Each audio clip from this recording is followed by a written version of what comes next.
The company's been growing very strongly in the e-commerce channel, particularly here in Australia, building on a base of e-commerce that we've had with Amazon.com in the US. We complemented that with a launch of our products onto the Walmart.com platform in the US as well.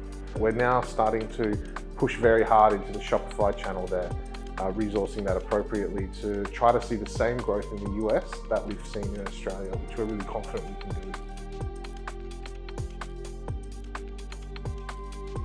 I think one of the things that we've been able to do that's made us successful in e-commerce has been targeting specific user groups across various platforms on the internet. So obviously Amazon.com very important in the US, but in Australia we've used a combination of the Meta platforms, Instagram and Facebook, as well as paid Google search to be able to really own the space around Carver for the consumer there.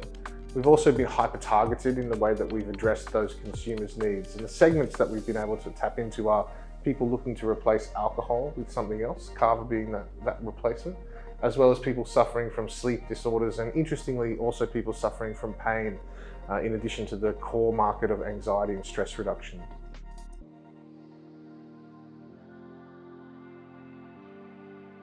So we focused a lot on customer acquisition at the beginning. So for us, it's been about being able to go out and attract new customers to make that purchase. And we've been able to cut our cost of customer acquisition by more than half. So we have a really competitive customer acquisition cost.